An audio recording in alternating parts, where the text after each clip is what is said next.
Vida Nueva para el Mundo extiende a usted la más cordial bienvenida a una entrega más, la quinta entrega de este programa especial Preguntas al Aire. Nosotros transmitiendo desde el norte de la Ciudad de México y tenemos el privilegio, el gusto, que nos va a responder estas inquietudes el doctor Armando Alducin desde Dallas, Texas, al cual extendemos un caluroso saludo. Doctor Armando Alducin, ¿cómo está usted? ¿Qué tal? Muy buenos días. Muy bien, gracias a Dios. Aquí en Dallas ya están abriendo casi todos los centros comerciales, restaurantes. Parece que ya está regresando aquí ya la calma, gracias a Dios. Qué bueno, nos da gusto por ustedes. Aquí en la Ciudad de México parece que todavía se nos va a extender el asunto un mes más. Por lo pronto, al 1 de junio es que se van a empezar a abrir algunas armadoras automotrices, etcétera, etcétera. Pero bueno, pues seguimos confiando en el Señor y orando para que esto pueda pasar lo más pronto posible. Doctor Alducin, respondiendo a las inquietudes de las personas que tanto nos han solicitado, de su parte la respuesta a diferentes cuestionamientos, está uno con respecto a China, dado que China ahora mismo ocupa y es el hogar de la quinta parte de la población mundial, con un total de 1.400 millones de ciudadanos. China es hoy en día el país de mayor población en el mundo y por mucho tiene las reservas financieras más grandes del planeta. Y también está creciendo de manera exponencial su poderío militar y naval. La interrogante es en este tema, ¿estará pues China destinada a dominar el mundo del modo que lo dominaron en el siglo XX la Gran Bretaña y los Estados Unidos? ¿Será el siglo XXI el siglo del dominio chino? ¿Qué revela la Biblia acerca del futuro de China y su lugar en las profecías para el tiempo del fin? Muy bien. Bueno, me adelanto para decir que no será China la que gobierne finalmente el mundo. Lo voy a ir desarrollando poco a poco. Es maravilloso en el tiempo que nos encontramos que podamos tener las Sagradas Escrituras, que podamos a través de la Biblia asomarnos, ¿verdad? Es como una ventana que Dios nos ha abierto hacia el futuro y que podamos todos nosotros ir viendo claramente la forma, hasta podríamos decir cronológicamente, como los eventos se van a ir desarrollándose geopolíticamente, proféticamente, religiosa, filosófica, económica, etcétera, etcétera. Así que cuando nosotros abordamos este tema de la China, pues es maravilloso ver, ¿verdad?, que desde hace más de 20 siglos la Biblia hablaba y mencionaba ya esta región geográfica del Oriente, donde, por ejemplo, en el libro del Apocalipsis capítulo 16, se menciona a la China como uno, aunque no con el nombre de la China, pero se mencionan a las naciones del Oriente que asumimos. La más poderosa ahorita actualmente es China, Japón, Singapur, Tailandia, Finlandia, Indonesia, etcétera, etcétera, que ya son naciones musulmanas. Pero la China indudablemente que ocupa un lugar estratégico, político, actualmente en el Oriente. Y dice así en el libro del Apocalipsis capítulo 16, versículo 2 en adelante, está mencionando aquí en la sexta copa de los juicios de Dios. Apocalipsis 16, 12. El sexto ángel derramó su copa sobre el gran río Éufrates. Es muy importante de aquí en adelante que pongamos atención en las áreas geográficas que la Biblia menciona, porque el río Éufrates corre desde Turquía y desemboca en el Golfo Pérsico, casi 2.000 kilómetros de largo, y divide, ¿verdad?, parte del Medio Oriente y del Oriente. Así que el río Éufrates en la Biblia es clave para entender muchas profecías. Entonces, repito, el sexto ángel derramó su copa sobre el gran río Éufrates, y el agua de este se secó, para que estuviera preparado el camino a los reyes del Oriente. En otras palabras, la Biblia nos habla que Dios va a secar el río Éufrates, porque, repito, es lo que divide el oriente del Medio Oriente. Y para que pudieran avanzar todos los ejércitos que vienen del oriente hacia el Medio Oriente, o sea, a la ciudad de Jerusalén, a Israel, era necesario que el río Éufrates fuera secado. Esto, repito, fue previsto hace 20 siglos y ahora entendemos claramente, para que esas profecías se cumplan, que el río Éufrates necesita ser secado. Y a continuación dice el versículo 13, y vi salir de la boca del dragón y de la boca de la bestia y de la boca del falso profeta 3 espíritus inmundos a manera de ranas, pues son espíritus de demonios que hacen señales y van a los reyes de la tierra en todo el mundo para reunirlos a la batalla de aquel gran día del Dios Todopoderoso. Versículo 16, y los reunió en el lugar que en hebreo se llama Armagedón, que en el hebreo la palabra Armagedón significa el monte de la matanza. Muy bien, aquí la Biblia nos está profetizando hace 20 siglos, 2000 años, un poquito más de 20 siglos, de que llegaría el momento en el que los reyes del oriente, y vuelvo a repetir, los tiene que encabezar China forzosamente, y lo vamos a comprobar a continuación, van a atravesar el río Éufrates para llegar hasta Israel. Vamos también a ver qué interesante es esto, porque nos preguntamos, ¿qué tiene que hacer la China tratando de avanzar hacia Israel con un ejército que lo vamos a ver ahorita de casi 200 millones de soldados? Y podemos decir que desde la Segunda Guerra Mundial todos los ejércitos no sumaron ni siquiera 50 millones. Entonces vemos en el capítulo 9 del Apocalipsis, para ir confirmando que es la China, versículo 13 en adelante, en la sexta trompeta, Apocalipsis 9, versículo 13 en adelante, el sexto ángel tocó la trompeta, oí una gran voz entre los 4 cuernos del altar de oro que estaba delante de Dios, diciendo al ángel que tenía la trompeta, desata a los 4 ángeles que están atados junto al gran río Éufrates. O sea, el río Éufrates no solamente es el inicio de la civilización, porque ahí se encontraba muy cerca el río, el huerto del Edén, perdón. La Biblia nos habla en el capítulo 2 del Génesis que el río Éufrates era uno de los ríos que corrían por el Edén. Así que el río Éufrates también divide el oriente del Medio Oriente, de esta zona geográfica donde la mayor parte de las profecías bíblicas se van a cumplir precisamente en los tiempos que estamos viviendo. Entonces, aparte de que el río Éufrates es una frontera o un divisor entre el Oriente y el Medio Oriente, en el río Éufrates se encuentran atados 4 ángeles preparados, versículo 15, para la hora, el día, el mes, el año, a fin de matar a la tercera parte de los hombres, y el número de los ejércitos de los jinetes era 200 millones. Dice Juan, yo oí su número. Es importante que nosotros a través de la historia podamos ir recopilando toda esta información, porque insisto, hasta la Segunda Guerra Mundial se juntó un ejército de ambas naciones, o de tanto del occidente como del oriente, de aproximadamente 50 millones. ¿Quién es actualmente la única nación en el mundo que puede juntar 200 millones de soldados?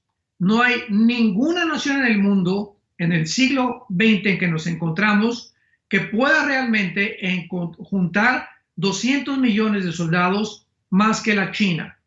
Entonces vemos que la China ha ido desarrollándose, desenvolviéndose en los últimos, podríamos decir, 20, 25 años, como una de las naciones que han sorprendido al mundo en el siglo XXI por su increíble desarrollo político, militar, industrial, y otras naciones del Asia que están al oriente del río Éufrates, que habían estado dormidas por siglos también, actualmente también están comenzando a despertar.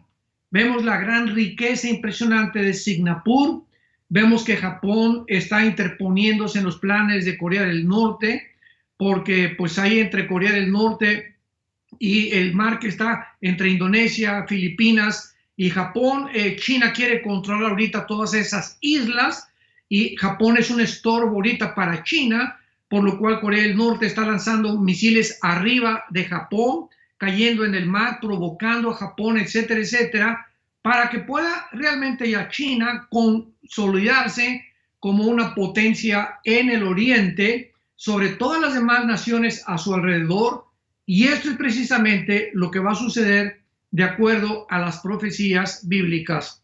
Ahora, muy bien, nosotros podemos continuar desarrollando y dándonos cuenta que la Biblia profetiza claramente que el mundo se va a dividir en 4 áreas o en 4 componentes antes de la venida de Jesucristo: al norte, al sur, al oriente y al occidente. En el norte tenemos en la Biblia a Rusia, a Turquía, a Irán y a Siria. Este conglomerado de naciones van a formar parte de la Confederación Bíblica del Norte. En el sur va a estar las naciones islámicas de Egipto, Libia, Sudán, Etiopía, etcétera, etcétera. Al occidente, o sea, en el área donde nos encontramos ya nosotros, vamos a tener a Europa, que el anticristo va a surgir de una de las naciones que formaron antiguamente el Imperio Romano, y el Medio Oriente, porque va a haber naciones del Medio Oriente, no del Oriente, acordémonos, el Oriente es ya de Irak, de Irán, hacia la derecha, que ya son las naciones de China, Japón, Tailandia, etcétera, etcétera, Indonesia, etcétera, etcétera. Entonces, del Medio Oriente es importante separarlo del Medio Oriente. Y al oriente, pues tenemos las naciones al oriente del río Éufrates, que acabamos de mencionar, que tratarán de invadir el Medio Oriente cuando sea la batalla del Armagedón. Ahora, muy bien, es importante también que nosotros recordemos que ha sucedido un conflicto y veamos cómo va avanzando todo esto, cómo las profecías se van acomodando mientras más avanzamos en el siglo XX hacia un mundo donde las profecías bíblicas, insisto, hace 2500 años, los profetas hebreos delinearon claramente las naciones que iban a conformar la última etapa de los gobiernos mundiales, y entre ellas se encuentra la China, de lo cual estamos hablando. Ahora, muy bien, hace algunos años la China creció de una forma impresionante en su economía. Recordamos que todavía hace 5 o 6 años tú comprabas chanclas, guaraches, relojes, camisas y todo decía Made in China, hecho en la China. Gorras, cachuchas, trajes de baño. Bueno, impresionante cómo el mercado chino invadió el mercado norteamericano. Llega el presidente o la administración del presidente Donald Trump y él comienza a darse cuenta que si China continuaba ocupando el primer lugar como vendedor, infiltrando los mercados norteamericanos, pues en cualquier momento China iba a controlar económicamente Estados Unidos. Y recordamos que hace muchos años el que fundó la banca suiza, el señor Rothschild, dijo esta frase: el que controle la economía controlará el mundo en el futuro. Entonces la administración Trump se dio cuenta que China estaba avanzando hacia los Estados Unidos de una forma impresionante, al grado que casi California, todos los bienes y raíces de California, comenzaron a ser comprados, los bienes y raíces, terrenos, edificios, por chinos y por japoneses. Entonces Estados Unidos dijo: no, tenemos que ser más nacionalistas y vamos a separarnos y vamos a ponerle un hasta aquí, un frente a la China, para que ya no nos infiltre con tantos de sus productos. La China, desde luego, sabemos que se molestó bastante y entonces amenazó a Estados Unidos, porque, por favor, escuchen lo siguiente: el 90% de todas las medicinas, antibióticos, medicinas contra la diabetes, para problemas cardiovasculares, para la piel, para los dolores de cabeza, antidepresivos, las medicinas que tú me quieras mencionar, el 90% vienen de China a Estados Unidos. O sea, ¿qué estamos diciendo? Que Estados Unidos depende el 90%, y lo pueden ustedes checar en cualquier red de internet, el 90% sin exagerar, de las medicinas que Estados Unidos consume vienen de la China. O sea, ¿qué puede suceder? Que en cuanto China corte el suministro de medicinas a Estados Unidos, ¿qué haría Estados Unidos? Se quedaría, ¿verdad?, en sus farmacias, en las industrias farmacéuticas, quebraría, porque las industrias farmacéuticas son las industrias o las fábricas más multimillonarias del mundo, y que a través de estos millones, billones de dólares que les entran, pagan los impuestos al gobierno americano, y al gobierno americano no le conviene, ¿verdad?, que estas industrias quiebren o que fracasen. Entonces es importante mantener esta relación. Entonces, pues Donald Trump simplemente subió los impuestos al 15%, recordamos hace algunos meses, al hierro, al aluminio, y después amenazó iba a subir los impuestos de los aranceles, y se entabló, para no hacerlo más complicado, una guerra comercial entre China y Estados Unidos, la cual hasta este momento se ha agravado por el famoso o por la famosa exportación del coronavirus de la ciudad de Wuhan, China, hacia el occidente o a los Estados Unidos. Esto ha acrecentado el odio entre las dos naciones. Estados Unidos ya está apelando a las Cortes de Justicia Internacional, junto con otras naciones de Europa y de Sudamérica, para demandar a la China por más de $1 trillón, porque aproximadamente Estados Unidos tiene una deuda de casi 2 o 3 trillones de dólares con la China. Entonces, Estados Unidos quiere aprovechar esta situación para que esa deuda que le debe a China se la reduzca en la demanda que él está sosteniendo en los tribunales internacionales. Así que pues nos encontramos actualmente en el siglo en que nos encontramos ahora, viendo esta guerra comercial, estas amenazas. No sabemos en qué va a acabar todas las cosas. China, desde luego, se va a defender, porque ahorita es el segundo consumidor del petróleo. El petróleo se hundió completamente, está a 10, 12 dólares el barril actualmente. Así, en Estados Unidos, lo único que hay barato ahorita en Estados Unidos es la gasolina. Bajó casi un 25% el galón de gasolina aquí en Estados Unidos. Todas las demás cosas están comenzando a subir por la inflación, porque Estados Unidos ha tenido que comenzar a imprimir dinero. Entonces, cuando un país comienza a imprimir dinero, cosa que también Italia lo está haciendo, pero ya es otra cosa, comienza la inflación en el país.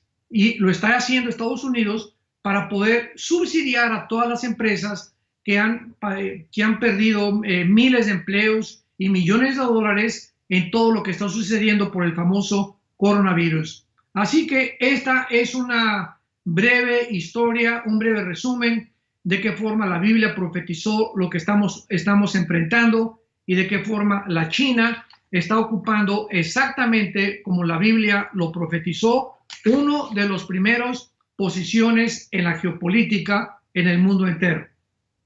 Muchas gracias, doctor. No cabe duda que nos permiten estas respuestas que usted nos da a entender el contexto en el que nos estamos desarrollando, el contexto en el que estamos viviendo hoy en día. Otro cuestionamiento es que al final de los tiempos es un periodo muy largo, y estos 10 últimos años han surgido muchas películas sobre el fin de los tiempos, sobre el fin del mundo, pero todas ellas desde una perspectiva imaginaria. El futuro de la humanidad ha sido revelado en diferentes etapas. Apocalipsis, sin duda, es el libro que nos da una definición más clara de estas etapas. ¿Se puede considerar la crisis económica mundial como un indicador de este periodo del fin del mundo? Desde la perspectiva de la escatología, las crisis se ven necesarias para entrar en un nuevo mundo, en un nuevo orden mundial. ¿Por qué está sucediendo esto? ¿Por qué Satanás quiere establecer un orden mundial global? ¿Cuál es el punto? ¿De qué forma profetiza la Biblia el último gobierno mundial y una sola moneda para el fin de los tiempos? Muy bien, muy buena pregunta, muy interesante. Y pues gracias a Dios que todas estas preguntas están íntimamente relacionadas con los acontecimientos mundiales. Y esta es una de las grandezas que tenemos nosotros teniendo las Sagradas Escrituras, que podemos ver de qué forma lo que está pasando en el Medio Oriente, lo que está pasando en Estados Unidos actualmente, lo que pasa en Sudamérica, en Europa, etcétera, etcétera. Los eventos todos se relacionan con la Biblia. Y mientras los expertos en la ecología, los expertos en la ciencia, en la microbiología, en la virología, etcétera, etcétera, andan confundidos y continuarán confundidos, tenemos la palabra profética más segura a la cual haríamos bien en estar atentos como a una antorcha que alumbra hasta que el Señor regrese por nosotros. No cabe duda que en el siglo XX surgieron varias ideologías para lograr gobiernos más efectivos política, social y militarmente. Sin embargo, no fue hasta el siglo XX cuando hemos podido constatar el derrumbamiento de todas las ideologías que anteriormente se pusieron en práctica, pero que hasta llegar el siglo XX vimos que los gobiernos han fracasado de una forma estrepitosa. Por ejemplo, termina la Primera Guerra Mundial en 1918, de 1914 a 1918, 4 años de la Primera Guerra Mundial, y en el siglo XIX se habían reunido ya dos, podríamos llamarles filósofos llamados Carlos Marx y Federico Engels, y comenzaron entre los dos a aportar sus ideas en el libro del capitalismo y el manifiesto comunista. Estos hombres, Carlos Marx era judío, muy inteligentes y no podemos negar ahora sí que la amplitud de su pensamiento y cómo desarrollaron este sistema de ideología que se llamó el comunismo y que más tarde cambió el nombre al socialismo. Y ahora pues ya es un socialismo capitalista, o sea, no me quiero adelantar. Entonces, Carlos Marx y Engels desarrollan el famoso capitalismo y el manifiesto comunista a través de su libro, y hasta 1917, o sea, se murieron y quedó ahí la teoría, ahí estaban los libros, de cómo podrían un gobierno realmente triunfar repartiendo las riquezas de una forma igualitaria. Ese era el principal objetivo o el enfoque del comunismo marxista y de Engels. Entonces llega en Rusia al poder un hombre llamado Lenin, Nikolai Lenin, gracias a que el último zar, Nicolás II, fue el último, ahora sí que fue una serie de zares durante el siglo XIX, XVIII, XIX y principios del XX, que oprimieron tanto a la gente, los zares en Rusia, que la gente estaba cansada completamente de esta opresión y buscaban ya la libertad, se sentían ahogados de que el gobierno no se fijara en ellos y tener una vida, los zares, impresionantemente de lujos. Entonces, gracias a esto, pues surge Lenin, puede vislumbrar que la teoría de Marx se puede aplicar ahora a Rusia, y entonces matan al zar Nicolás II, a su esposa y a todos sus hijos, y se acaba la época de los zares, y se inicia por primera vez en toda la historia en el siglo XX a tratar de llevar a la práctica la famosa ideología del comunismo por Lenin en la Rusia. Viene la revolución bolchevique en 1917, se muere Lenin, después sigue José Stalin, llegamos a la Segunda Guerra Mundial, donde Rusia detiene la propagación del comunismo en el mundo porque se une con Inglaterra, con Canadá y con Estados Unidos para luchar contra los nazis y los fascistas de Mussolini y los japoneses, y termina la Segunda Guerra Mundial. Al acabar la Segunda Guerra Mundial, el modelo que comenzó el mundo a seguir de gobierno, estamos hablando del gobierno, todo esto lo tenemos que comunicar para que veamos que si no conocemos la historia, no podemos ver los antecedentes que dan lugar a lo que estamos actualmente viviendo. Entonces sí es importante regresar para ver la raíz, porque si no tenemos la raíz y queremos cortar una rama, el problema no es la rama del árbol, sino la raíz que produce el fruto podrido. Entonces tenemos siempre que regresar a la raíz si queremos tratar de analizar la historia y qué es lo que está pasando. Muy bien, termina la Segunda Guerra Mundial y Estados Unidos gana la guerra con Canadá, Inglaterra y Rusia. Rusia se retira de Europa porque avanzó hacia Berlín con los ingleses en la invasión de Normandía en Francia y con Canadá y Estados Unidos, y fue la forma como llegaron por un lado del este de Rusia, por el otro lado los ingleses y Estados Unidos a Berlín, rodearon a Hitler. Hitler sabemos que se pegó un tiro con su esposa Eva Braun, y entonces el mundo enfrenta un nuevo modelo de ideología para gobernar llamado el capitalismo. Muy bien, el capitalismo comenzó entonces a gobernar o a expandirse por el mundo entero, y casi todas las naciones estuvieron de acuerdo en seguir el modelo de Estados Unidos, porque funcionó durante bastante tiempo. Y esta forma de gobernar triunfó porque tenía la ventaja de que le daba completa libertad a los empresarios, libertad también a la ciudadanía, libertad de expresión, etcétera, etcétera. Entonces, al entrar al siglo que nos encontramos, al siglo XXI, descubrimos que el capitalismo fracasó también.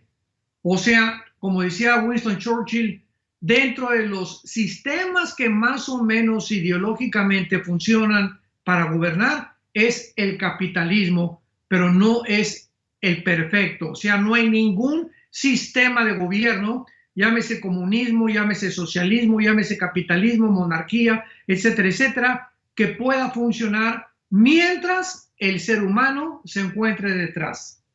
Porque el problema no es tanto el gobierno ni la ideología, sino el ser humano con las imperfecciones que tenemos todavía los seres humanos. No tenemos una visión completa de cómo es el mundo ni cómo puede funcionar el mundo, y es lógico que también tuviera que caer el capitalismo. Otros más progresistas liberales se inclinaron más hacia un control de gobierno en asuntos sociales y económicos después de que ahora la democracia ha comenzado a caer. Vemos nosotros que ahora cuando hablamos de democracia estamos hablando del origen etimológico de la palabra democracia. Demos, kratos, demos, pueblo, kratos, gobierno, en el griego, que significa democracia, el gobierno del pueblo. O sea, en una democracia el pueblo tiene participación mediante su votación para poder elegir y para poder de alguna forma influir en el gobierno para las leyes. Cuando entramos a una república, en México, por ejemplo, somos una república, está gobernada por la democracia supuestamente, pero hay una Cámara de Senadores, diputados, que finalmente el pueblo vota, y nos damos cuenta que pues es muy pocas veces cuando se le hace caso al pueblo. Los que deciden finalmente las leyes y el rumbo del país ya no es el pueblo, sino la Cámara de Senadores, aunado con la Cámara de Diputados. México y muchos países de Sudamérica y también en Europa. Entonces, vemos nosotros que el comunismo fue un sistema de organización social en la cual todas las actividades económicas y sociales eran o tenían que ser controladas por un Estado totalitario y dominado por un solo partido. Esto es lo que es el comunismo. Es muy importante entenderlo.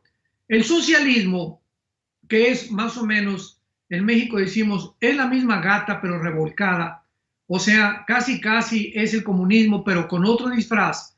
Es una teoría o un sistema de una organización social que apoya la repartición de las propiedades, el control de los medios de producción y distribución del capital, las tierras, en otras palabras, es la comunidad de un todo o todo. Este es el problema del socialismo. ahora que el presidente Obama gobernó Estados Unidos, lo recordarán ustedes antes de Trump. ¿Se acuerdan ustedes que cayó la bolsa en el 2008 777 puntos y comenzaron a caer las fábricas de carros, a hundirse económicamente? Comenzaron muchas empresas se hundieron, y el gobierno de Obama, porque él es socialista, el Partido Demócrata en Estados Unidos es socialista actualmente todavía, trataron de aprovecharse de este caos económico para subsidiar o prestarles dinero a los bancos, a las empresas, a las fábricas de carros, para que de esta manera las fábricas de carros, las empresas y los bancos quedaran esclavos a merced del gobierno norteamericano, porque esta es la forma en la que el gobierno socialista se aprovecha cuando hay pobreza para endeudar todavía más al pueblo y para que pueda entonces el gobierno tener mucho más acceso al control del pueblo. Y el capitalismo, que fue el tercer sistema que vimos de gobierno, es un sistema económico en el cual la inversión y la propiedad de los medios de producción o distribución e intercambio de las riquezas son hechos y mantenidos principalmente por individuos y por empresas o por corporaciones. Entonces, dentro de estos sistemas de gobierno, repito, el capitalismo es un poquito mejor, porque el comunismo ha sido denunciado como un sistema, y la historia nos da evidencia de esto, ateo, autoritario, humanista, materialista, que restringe la libertad de expresión. Comienzan a organizar policías secretas para observar a la gente de una forma privada, se pierden las garantías individuales, se pierde la libertad social, comienza la propaganda misma también de los medios de comunicación a ser controlado por el gobierno, y por todos lados finalmente el gobierno controla la nación o controla al pueblo como ellos les da la gana.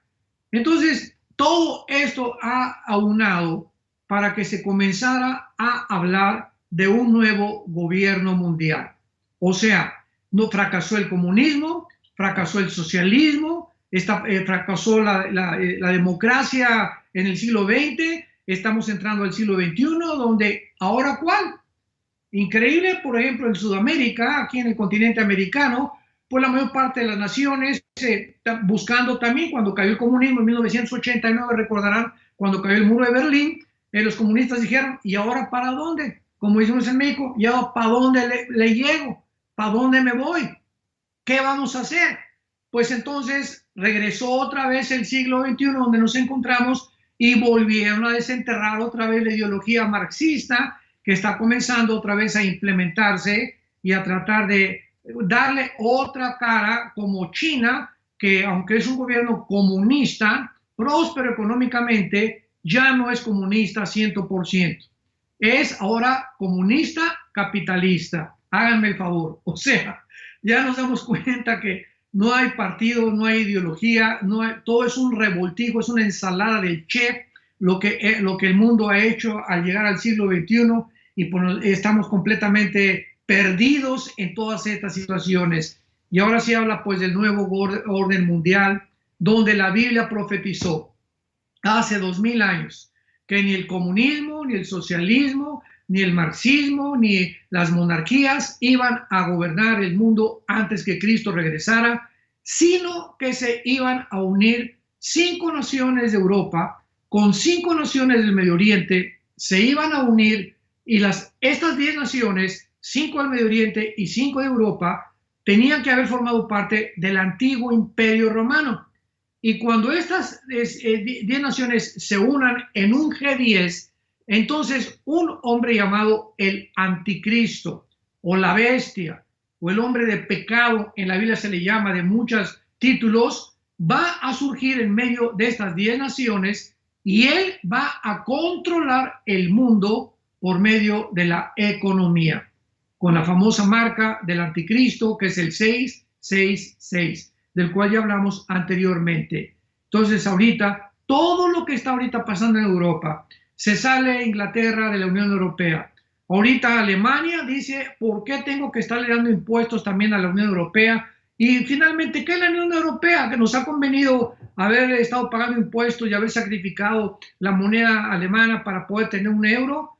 Entonces hay una crisis ahorita en Europa económica que está suscitando y preparando el caldo de cultivo para que Europa llegue al punto donde actualmente lo podemos ver, que es un caos total, donde ya el Banco Central Europeo, el Fondo Monetario Internacional, no tiene dinero para subsidiar ya a Italia, a, a Grecia, a España y a Portugal, que son las 4 naciones que están hundidas económicamente. Italia está tratando ahorita de fabricar dinero, porque Alemania ya no le puede prestar, el Banco Central Europeo no le puede prestar, el Fondo Monetario no le puede prestar. Entonces viene una inflación en varios países que es la única manera de salir a flote imprimiendo más billetes, lo cual va a ocasionar, repito, una inflación desproporcionada que acaba a la larga de ser peor la medicina, el remedio, que la enfermedad.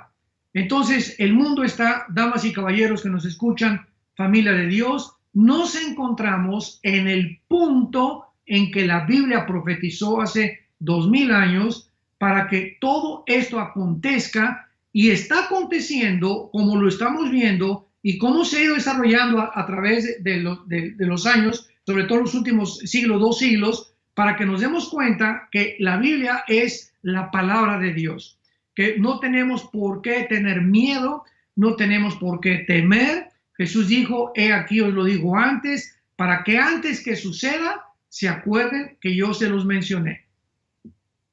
Doctor, muchísimas gracias. Pues dentro de este contexto, un protagonista ineludible es el pueblo de Israel, que como lo conocemos hoy en día inicia en 1948 con su declaración de independencia. Este fue un hecho histórico después de haberse mantenido el pueblo de Israel por casi 2000 años disperso en todo el mundo hasta que David Ben Gurión, el 14 de mayo de 1948, lee la Declaración de Independencia del Estado de Israel en las Naciones Unidas. Algunos teólogos afirman que Israel es el reloj profético de Dios.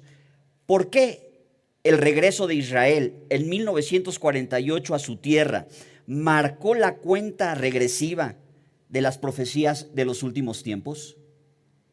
Es una pregunta maravillosa y a ver si podemos la próxima sesión de preguntas la semana que entra desarrollar un poco más largo este tema, que es apasionante, porque ahorita nos encontramos en el siglo XXI donde el blanco, el punto central, el núcleo de todas las profecías bíblicas, escúcheme con mucha atención, el punto central, el eje donde todas las demás profecías bíblicas giran, es alrededor de la nación de Israel.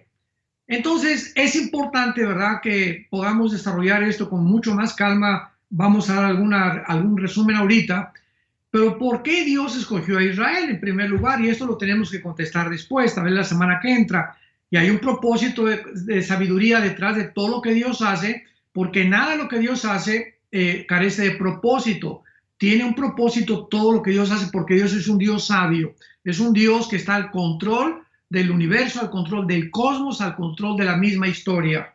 Entonces, en Mateo capítulo 24, Jesucristo, después de haber hecho las profecías, cuando contestó a la pregunta de los discípulos, preguntas plural, ¿qué señal habrá de tu venida, del fin del siglo, etcétera, etcétera? Recordamos que dijo, vendrán guerras, rumores de guerras, nación contra nación, que eso cumplió en 1914 con la Primera Guerra Mundial, pestes, terremotos, que es lo que estamos viendo actualmente, una ruina total de la ecología que estamos actualmente atravesando, etcétera, etcétera.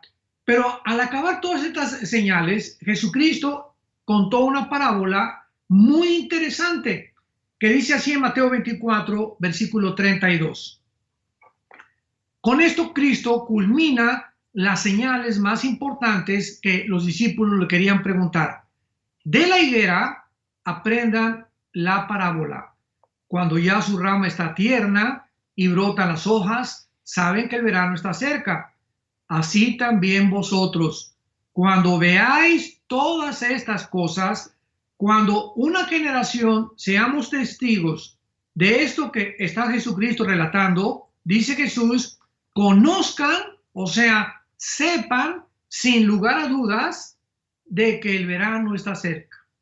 Así también ustedes, cuando vean todas estas cosas, conozcan que está cerca las puertas. De cierto les digo que no pasará otra generación o esta generación hasta que esto todo completamente lo que les acabo de decir llegue a suceder o acontezca. La idea en la Biblia es la nación de Israel. Cuando el 14 de mayo de 1948, después de cerca de 2000 años, el mundo, ahorita el mundo del siglo XXI, toda la generación que nació en los 40, 50, que tiene ahorita 75, 80 años más o menos de edad, recuerdan, ¿verdad?, vagamente lo que sucedió, la nueva generación de los milenistas actualmente, pero no se acuerdan ni siquiera de la Segunda Guerra Mundial, ni cómo fue la Segunda Guerra Mundial, ni la Primera Guerra Mundial, y por eso cometemos los errores, porque la historia nos enseña que no aprendemos de la historia. Las lecciones que una parte de la historia nos enseñaron, viene otra generación y todas estas lecciones se olvidan porque la nueva generación quiere participar de otras experiencias sin darse cuenta que la historia nos va a respaldar para no cometer los mismos errores. Entonces, después de casi 2000 años, vemos nosotros que el mundo entero se quedó estupefacto, asombrado, cuando Israel fue dispersada en el año 70 después de Cristo hasta 1948, regresa a su tierra gracias a que después de la Segunda Guerra Mundial, los nazis fueron descubiertos con sus crímenes, con su crueldad, más de 6 millones, casi 7 millones de judíos mataron y otras nacionalidades también queriendo crear la raza del Partido Nacional Socialista, la raza aria, etcétera, etcétera. Israel se renace o resurge de la historia nacionalmente como un Estado soberano, libre e independiente. ¿Por qué es importante que esta nación, para contestar concretamente la pregunta, es una de las evidencias de que estamos en los últimos tiempos? Simplemente porque si Israel, escuchemos con mucha atención, si Israel no hubiera regresado en el 48, ¿a quién iba a perseguir el anticristo? Pregunta número 1. Pregunta número 2. Si Israel no hubiera regresado, entonces, ¿cómo podía la Biblia profetizar que iban a reconstruir el tercer templo? Pregunta número 3. Si Israel no hubiera profetizado, ¿a quién iba Dios a sellar? En Apocalipsis 7, que menciona 144,000, que cuando la iglesia salga de este mundo, 144,000 judíos se van a encargar de predicar este evangelio en el fin del mundo y entonces llegar al fin. O sea, la evangelización final de la historia les va a corresponder a los 144,000 judíos, no a la iglesia. La iglesia ahorita parece que ha fracasado en el evangelismo. Sabemos que ya tenemos años donde ya casi no hay cruzadas evangelísticas y donde ya no se predica el arrepentimiento, no se predica ya sobre el pecado, etcétera, etcétera. Entonces, Dios va a volverse a Israel otra vez para cumplir la semana 70, que es otro tema, y los judíos van a predicar antes de que Jesucristo regrese.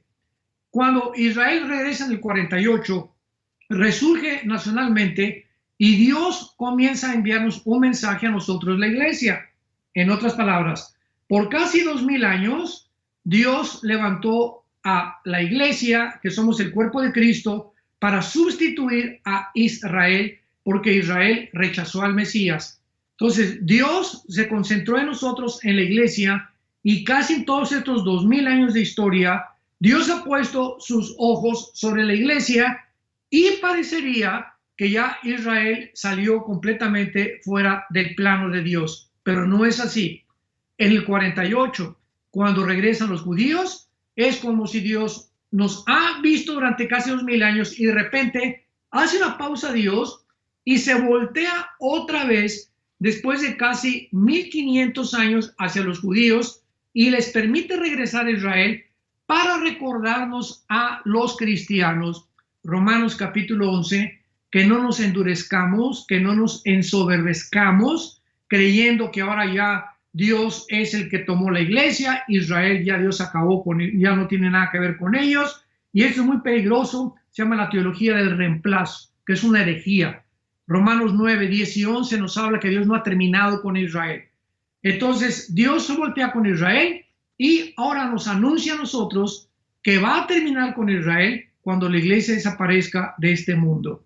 Así que es maravillosa la forma como Dios ha trabajado últimamente con Israel y de qué forma nos ha mostrado que verdaderamente a Israel, tal vez la semana que entra vamos a continuar profundizando las guerras de Israel y la relación que tienen con el mundo que estamos viviendo para comprobar una vez más que la palabra de Dios es viva y eficaz, más cortante que toda espada de dos filos y penetra hasta partir el alma y el espíritu, las coyunturas y los huesos. Y si tú eres una persona que nos estás viendo y que tal vez no has tenido la oportunidad de poder darte cuenta, concientizarte que la vida está en un hilo en todos nosotros, en cualquier momento ese hilo se revienta, en cualquier momento Dios te llama al cielo, o si te mueres sin Cristo te condenas eternamente en el infierno.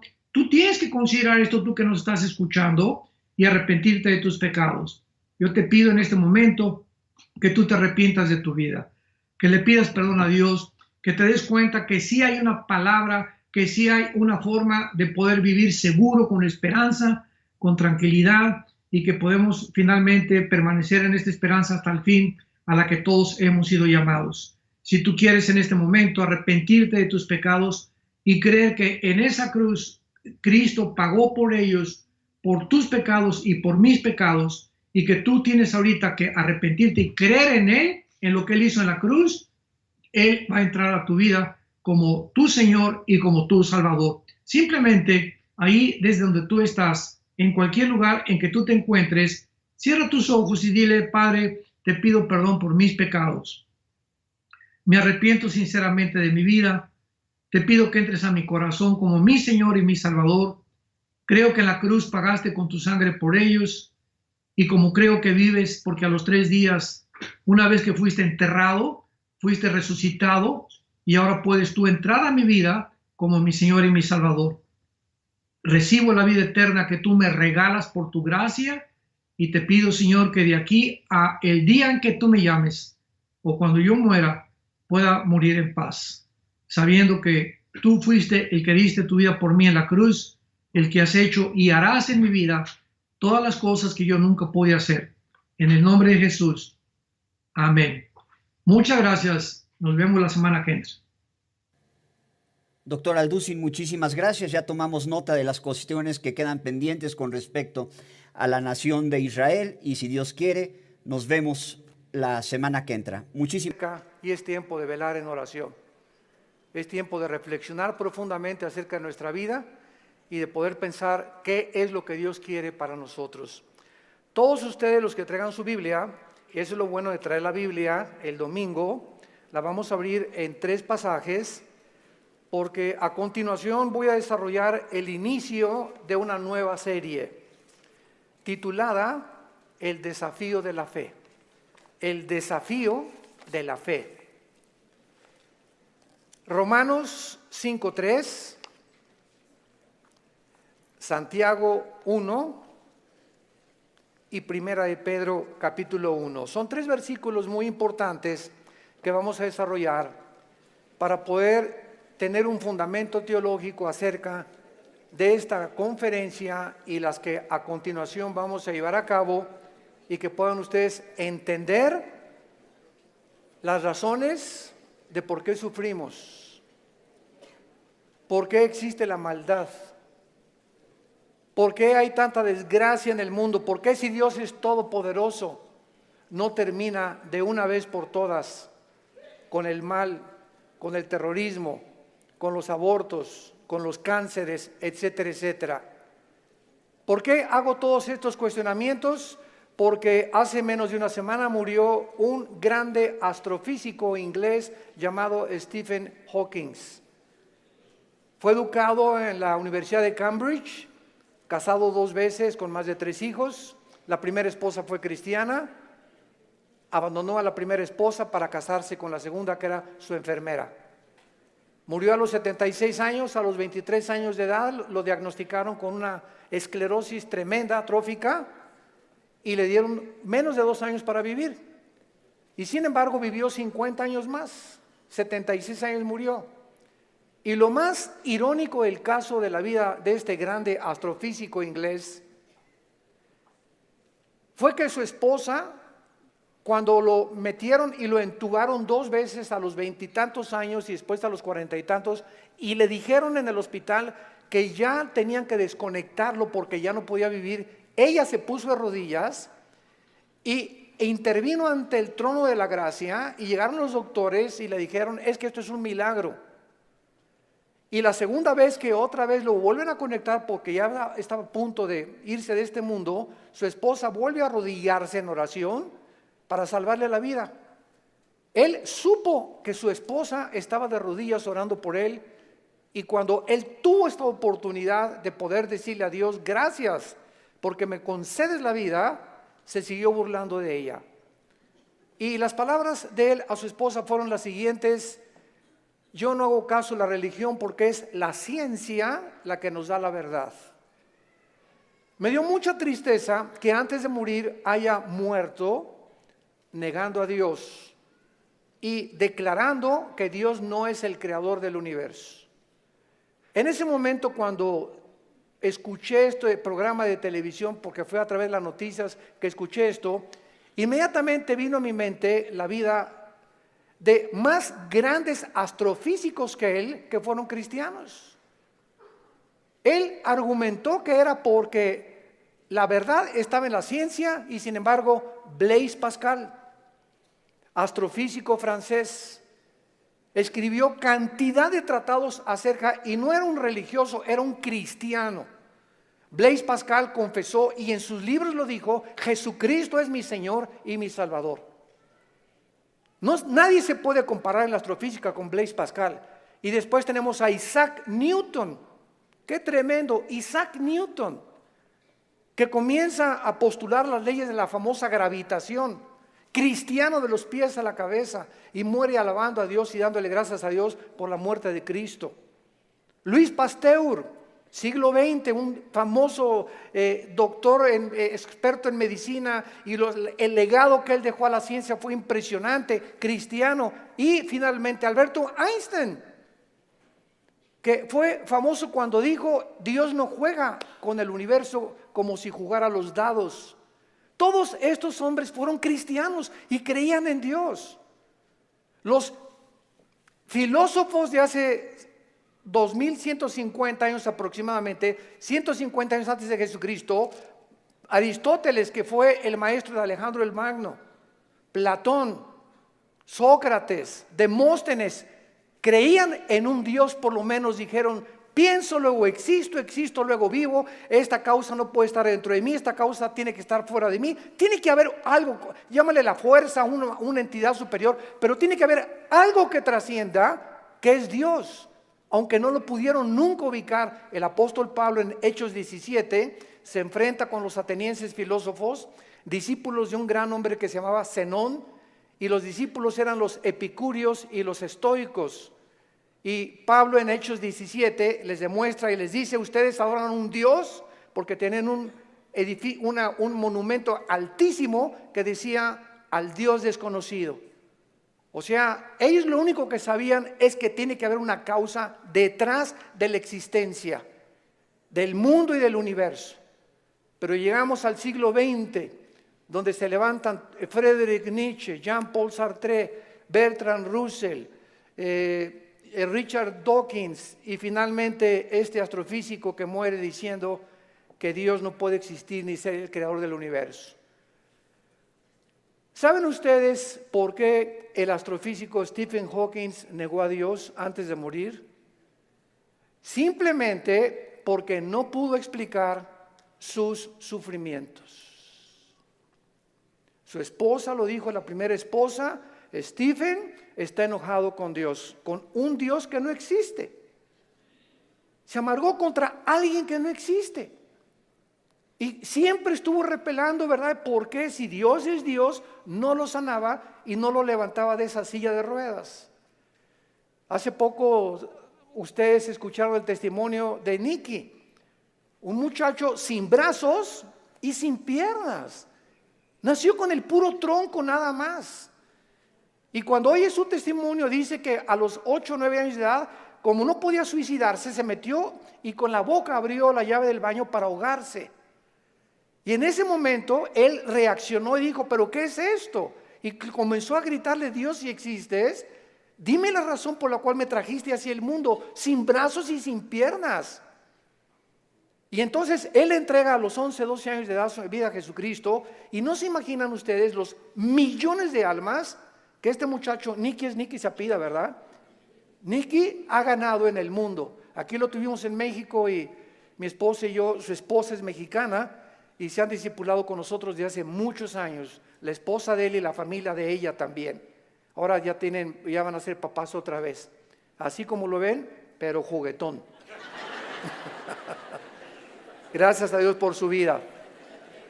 Entonces, podríamos nosotros realmente, porque esta es la espada y este es lo que esgrimen los ateos, los escépticos, los agnósticos, es que ¿por qué si hay un Dios hay un sufrimiento? ¿Por qué es? Entonces, como no pueden entender y no tienen respuestas y no las van a tener fuera de la Biblia, se encierran en una cárcel y en lugar de que este hombre hubiera podido escuchar a su esposa, bueno, ok, tú me dices que es un Dios, dime por lo menos o explícame por qué permite el sufrimiento, pero ni siquiera quiso hacer eso. Negó completamente todo contacto con la Biblia. Y esta es la razón de esta serie que me he propuesto comunicarles a todos ustedes y a todos los que nos escuchan a través de las redes sociales, porque es el tiempo que seamos luz. El mundo está pidiendo respuesta a los políticos, astrofísicos, ateos, agnósticos, escépticos, etcétera, etcétera. Las universidades en Latinoamérica están llenas de ateos, infectando las mentes de nuestros hijos, incitándolos a una revolución, incitándolos a la violencia, porque ellos creen que a través de esta violencia y de este idealismo pueden ellos hacer un cambio en México social, o en Veracruz, o en cualquier otra nación. ¿Por qué? Porque hay un idealismo en la juventud que no tiene respuestas y nosotros somos la luz del mundo. Ya es hora que brillemos, ya es hora que levantemos la lámpara. Todos los 70s, 80s y 90s del siglo XX persiguieron a la Biblia, persiguieron al cristianismo, persiguieron a los pastores en Latinoamérica. Yo recuerdo cuando fui a la universidad a la conferencia en la Facultad de Filosofía y Letras, cómo querían burlarse todos. Ay, ya llegó el padrecito, así me decían, ya llegó el padrecito. A ver de qué nos va a hablar el padrecito, porque como ellos no tienen respuestas, creen que nosotros tampoco las tenemos.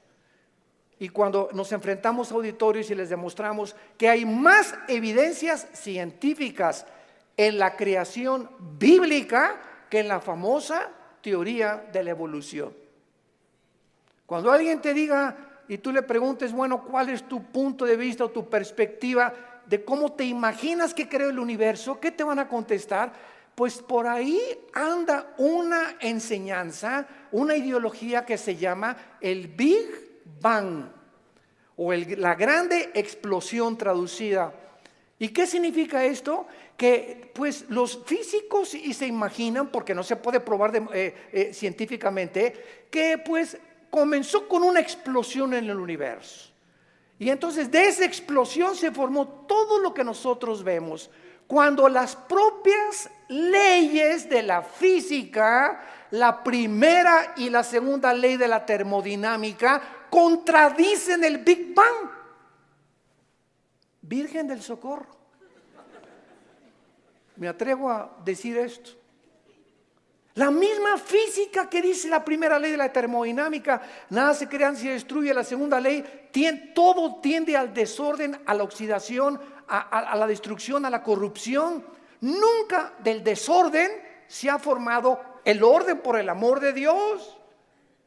Entonces, ¿cómo podemos estar defendiendo una teoría que la aceptamos ciegamente? Porque mi maestro me la enseñó. Porque tu maestro no tiene ninguna otra explicación. Y como dijo Don Teofilito, como decimos aquí en México, ni la tendrán si no vienen a la Biblia. Porque por medio de la ciencia y por medio de la intelectualidad, que es limitada, el ser humano no puede traspasar y trascender la dimensión espiritual, la dimensión del mundo invisible. Entonces el intelecto choca contra las cosas que no entiende y al llegar ahí se vuelven locos. Entonces no puede el ser humano comprender la inmensidad del universo que nos rodea, ni los caminos ni los pensamientos de Dios, porque son más altos que los nuestros. Dios tuvo que bajar hace 2000 años en la persona de Jesús para Él comunicarnos y revelarnos los secretos que se encuentran detrás de su universo, de su soberanía, de la tierra, de dónde venimos, los animales, la genética y la ciencia, que continúan como demostrando y comprobando simplemente que la Biblia tenía la razón. Y es hora de hablar, y es hora de tener una confrontación directa. Porque el mundo se está hundiendo en la confusión teológica, en la confusión ideológica. Los gobiernos los invitamos al próximo desayuno en junio, ya les dieron su volante titulado El fracaso de los gobiernos humanos. Otra vez, ¿verdad? Vamos a examinar todos los gobiernos, nazismo, fascismo, monarquías, democracias, etcétera, etcétera. ¿Por qué ninguno ha funcionado? ¿Por qué siguen peleándose? ¿Por qué ahorita ya los partidos políticos en todas partes del mundo, ya sus convicciones, los estatutos en los que formaron sus partidos están deshaciéndose y contagiándose con el otro? Es como si nosotros dijéramos, soy cristiano pero me voy a juntar con los mormones y con los musulmanes.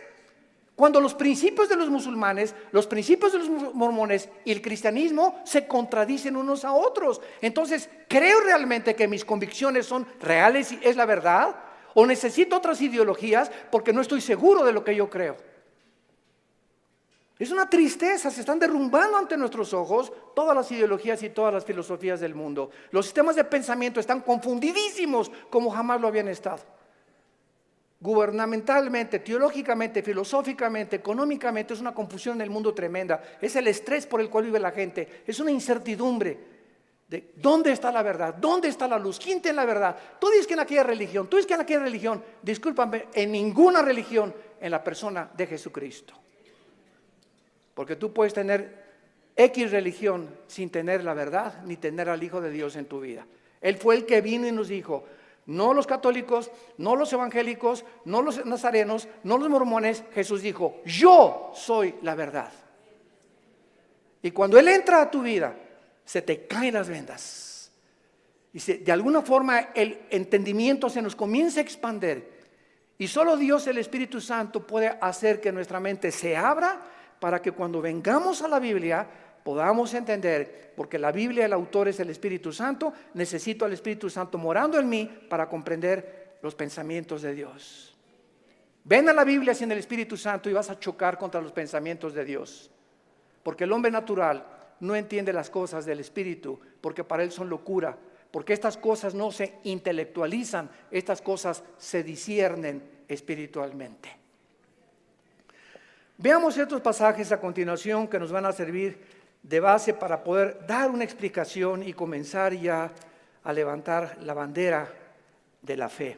Dice en Romanos 5, versículo 3, y no solo esto, sino que también nos gloriamos en las tribulaciones, sabiendo que la tribulación produce paciencia. Alguien viene sin el Espíritu Santo y lee este versículo. La conclusión a la que llega dice: esto lo escribió un loco. ¿Cómo puede alguien que está atravesando tribulaciones o problemas gloriarse? Inmediatamente se enfrenta a esta persona con una pared. Pero es que esta persona no entiende que las próximas palabras es que estas tribulaciones y estos sufrimientos Dios los está usando para formar nuestro carácter, que si no sufrieras, de otra manera no podrías aprender muchas cosas en la vida que solamente a través del sufrimiento se aprenden. Dice Salomón en Proverbios, el sufrimiento purifica el corazón.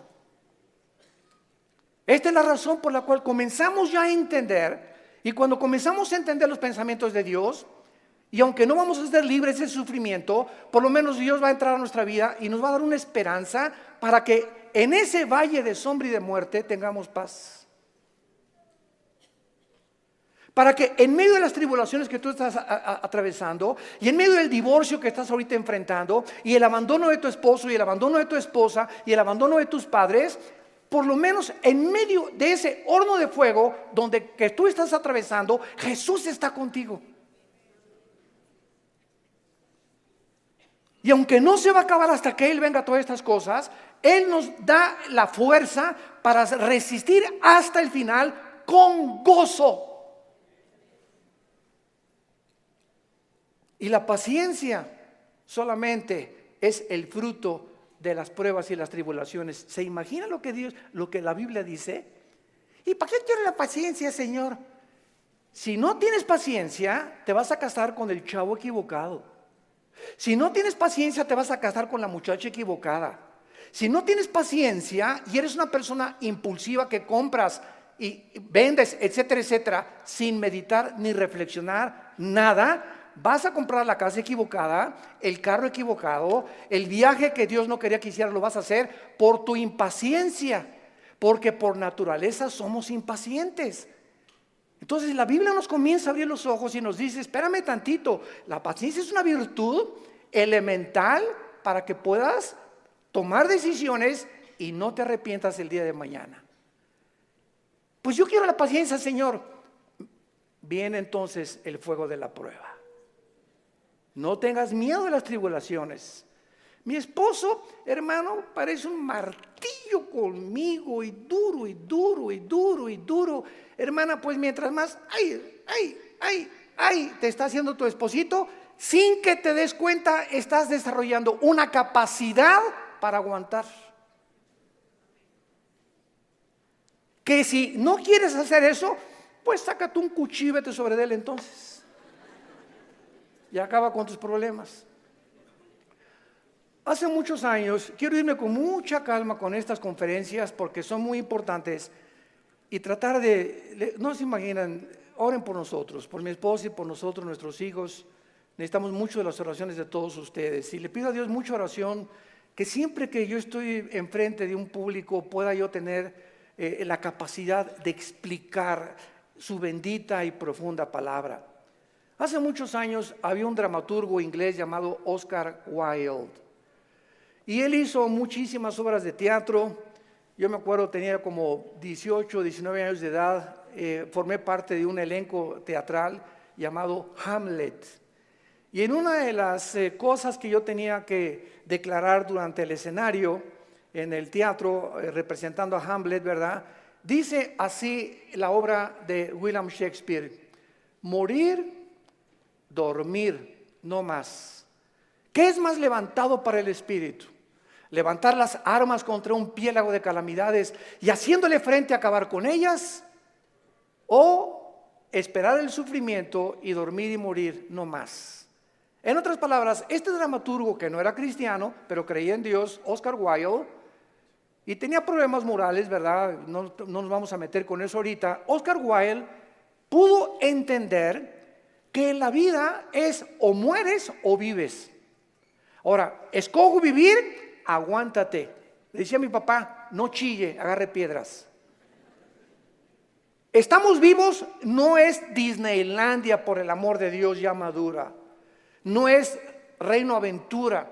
No estamos en el milenio todavía, estamos en un mundo de una raza humana caída, donde hay pecado, muerte, oscuridad, sombras, tristeza, enfermedades, violencia, etcétera, etcétera.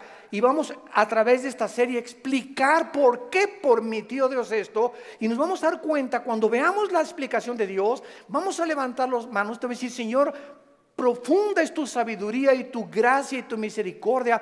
Cuán profundos son tus pensamientos. Y yo era como era porque no entendía. Ahora entiendo, Señor, y te alabo y te bendigo. Y va a venir una paz sobre tu vida que sobrepase el entendimiento, que te va a dar la fortaleza de seguir viviendo para Jesús. Y este es el propósito de esta serie que he tratado de preparar para todos ustedes y los que nos escuchan. Las tribulaciones nos producen paciencia. Necesitamos la paciencia. La segunda es Santiago capítulo 1, versículos 2 y 3. Santiago capítulo 1, 2 y 3. Hermanos míos, otra vez parecía que estuviera loco Santiago, de cual fumó. Tengan por sumo gozo cuando se hallen en diversas pruebas. ¿Quién puede llegar a esa conclusión, verdad? Gózate cuando te corran de tu trabajo. Gózate cuando pierdas tu casa. Gózate cuando tienes algún problema, ¿verdad? ¿Por qué me voy a gozar? Porque esa prueba que estás atravesando está produciendo paciencia. Otra vez, Santiago está de acuerdo con Pablo para poder, con diferentes palabras, decirnos que las pruebas producen paciencia. Entonces tú llegas a tu casa con tu esposa.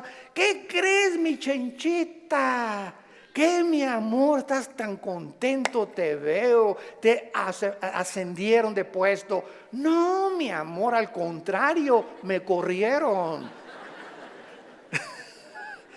¿Quién podría reaccionar así? Nadie, ¿verdad? Ni marihuano. Nadie podría reaccionar de esa manera, más que un cristiano que vive en el Espíritu. Y la esposa, oye, pero ¿sabes una cosa? Esto no es para que te pongas contento. Sí, mi amor, ¿sabes una cosa? Porque acuérdate, Romanos 8:28, todas las cosas contribuyen para nuestro bien. Y no me corrieron porque haya sido ladrón, borracho, parrandero, jugador o defraudador. Me corrieron, ¿verdad? Por políticas, lo que tú quieras. Pero ¿sabes por qué me gozo, mi amor? Porque creo lo que dice la Biblia. Ahorita mi única reacción se había llegado, vieja, sácamela de don Julio reposado. Y vamos a ponernos los dos hasta atrás. Esta vida no vale gorro. Vamos a divertir. Que nada y que Dios ni qué cristianismo. Esa es la otra reacción. Y comenzar con la autolástima y comenzar a amargarte contra Dios. ¿Te das cuenta? Entonces, en lugar de que tomemos esa actitud, la Biblia nos muestra que nos enfrentemos a los problemas con otra actitud, porque cuando Dios ve que tú enfrentas esa actitud y que tú llegas a tu casa y Señor, gracias, te alabo, yo no entiendo por qué me corrieron, lo único que sé es que tu palabra dice, no desmayes, no tengas miedo, yo soy tu Dios, nunca te dejaré, nunca te abandonaré, y estoy seguro que viene un trabajo mucho mejor que el que yo tenía, en el momento en el que Dios ve desde el cielo que nuestra reacción aquí en la tierra es diferente a la de los demás seres humanos, Dios nos bendice.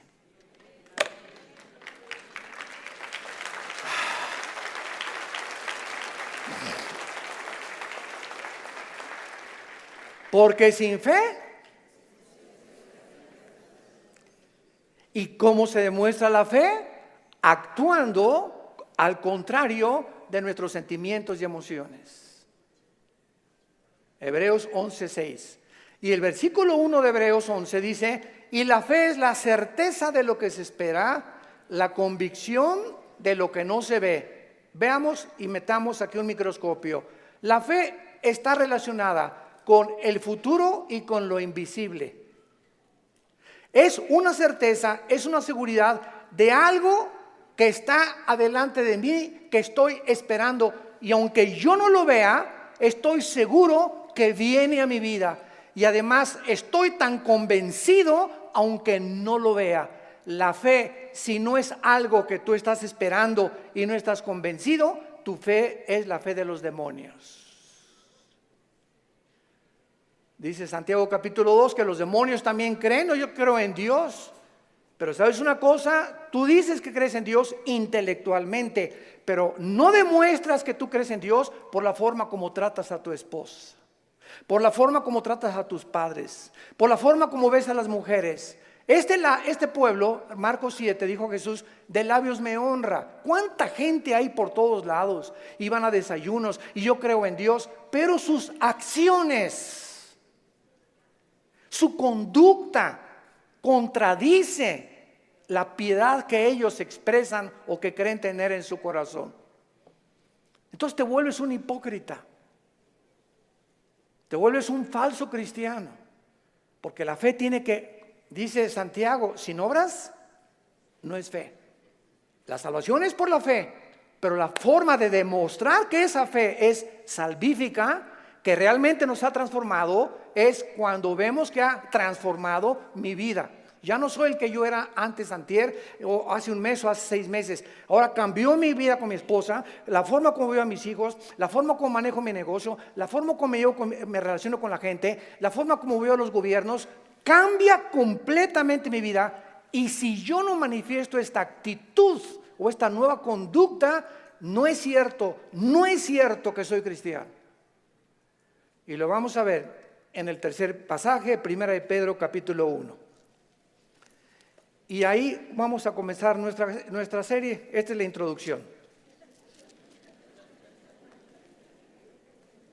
En 1 de Pedro capítulo 1, versículo del 6 al 9, escribe el apóstol Pedro, y los recipientes de esta carta eran judíos perseguidos por Roma. Esta carta fue dirigida a cristianos que están siendo perseguidos o sufriendo por su fe, en lo cual vosotros os alegráis, aunque ahora por un poco de tiempo, si es necesario, tengáis que ser afligidos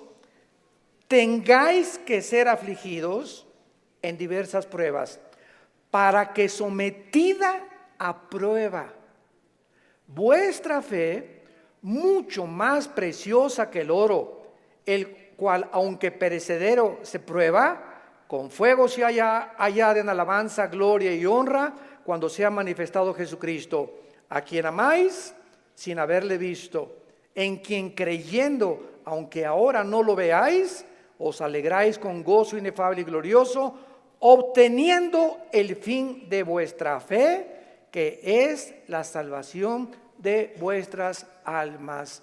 En otras palabras, y este es el tercer principio espiritual de nuestra serie, la fe de todos aquellos que han dicho: Jesús, entra a mi vida.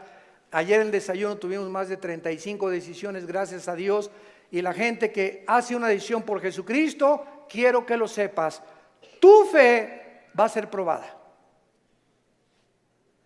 Tu fe va a ser probada. ¿Y saben ustedes dónde comienza a ser probada? En la familia, con tus hermanos y con tus papás o con tus primos. ¿Por qué? Porque la primera prueba de la fe es la persecución.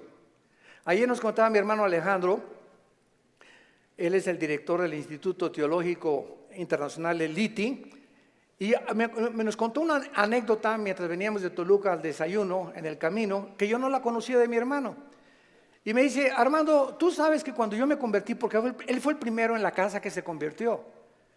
Y yo los correteé como 2 o 3 años. Una vez quise incendiar una reunión de oración. El gadareno era Pinocho comparado con los demonios que yo traía. Y se los digo en serio. Y me dice mi hermano: tú sabes que cuando yo me convertí, llegué a la casa y mi mamá inmediatamente me quiso correr. Ya te metiste con una secta, quién sabe qué te metieron, etcétera, etcétera. Total, dice, me tuve que salir de la casa y a los 4 días regresé a la casa. ¿Y qué crees? Estaba un cuñado mío, nuestras hermanas, la abuela, los tíos, y me hicieron juicio. Todos alrededor de la mesa, diciéndome: a ver, acércate por favor, estamos escuchando que ya te cambiaste de religión y que andas por ahí con unos aleluyas y quién sabe qué tantas cosas. Y en esta familia la única religión que tenemos es tal y tal y tal y tal cosa. Y dice mi hermano: yo lo único que hice es a todos ellos que me hicieron juicio por haber aceptado a Cristo, en lugar de que contentos de que dejé las drogas, porque era bien hipioso mi hermano antes, y le metía todo, ¿verdad? En lugar de que estuvieran contentos, estaban completamente enojados que yo había comenzado a leer la Biblia. Y lo único que les dije fue, puse la Biblia en medio de todos y les dije: ¿la han leído? Y comenzaron todos a voltearse unos con los otros. No, Chepo. Pues si no lo han leído, ¿qué base tienen para juzgarme que yo estoy mal? Porque si no es la Biblia la base de nuestra fe, ¿qué es entonces? Yo no les dije que fui con los mormones ni que fui con soy un musulmán. Estoy en un grupo de cristianos que leemos la Biblia. Y si ustedes no leen la Biblia, no tienen ninguna base. Dice mi hermano, desde esa vez nunca se volvieron a meter conmigo. Pero vino la persecución inmediatamente y vendrá contra ti también. Y comienza en la propia familia. ¿Por qué? Porque Dios nos sacó de las tinieblas de nuestra familia para regresar a nuestra familia e iluminarlos y sacarlos también al reino admirable de la vida de Jesucristo. Y si tú en tu familia no eres una luz y en tu medio donde trabajas no eres una luz y no estás dando testimonio de Jesucristo, tu cristianismo es religioso nada más. Y recibirán poder. ¿Para qué? Para poder enfrentar al mundo. Sin ese poder no se puede enfrentar al mundo. Hechos 1:8. Y recibirán al Espíritu Santo y me serán testigos. Entonces, vemos nosotros que tiene un propósito todo esto. Muy bien, vamos pues a comenzar esta serie con las siguientes declaraciones y reflexiones. No cabe duda que vivimos en un mundo completamente disfuncional. No hay un solo matrimonio funcional. El matrimonio es la unión de dos extraterrestres. Pero por si fuera poco, dos extraterrestres que ninguno se conoce ni se entiende el uno al otro.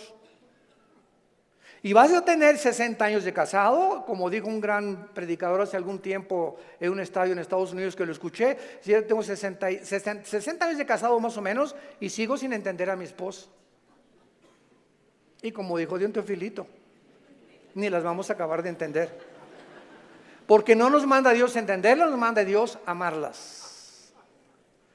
Entonces, cuando nosotros comprendemos esto, que no hay un matrimonio, o sea, no hay un matrimonio perfecto, es lo que quiero decir. No hay un matrimonio donde todo, en la luna de miel, John Travolta y se casó con esa muchacha que se parece a la Madonna y vamos a ser felices y qué guapo, ¿verdad? Y tiene coche. Todo eso desaparece después de la luna de miel. Comienzas a enfrentarte con una persona imperfecta de los pies a la cabeza. Peor todavía si no son cristianos. Si con cristianos se lucha y se sufre, imagínate no siendo cristianos, ¿no? Por eso hay tantos divorcios. Entonces te enfrentas con una persona, con una mujer que no sabes cómo tratarla, no sabes, de todo chilla, no sabes por qué chillan las mujeres de todo. Habla, parece perico de África como habla mi esposa. Es que a las mujeres Dios les dio esa capacidad de hablar hasta por los, quién sabe por dónde más. Hasta por los pies hablan las mujeres.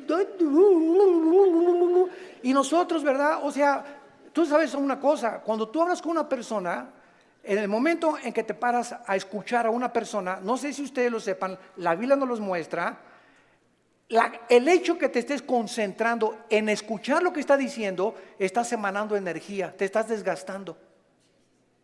Cuando Jesús lo tocó a la mujer, ¿se acuerdan ustedes la mujer con el flujo? Alguien me tocó. ¿Por qué? Porque dice, energía salió de mí.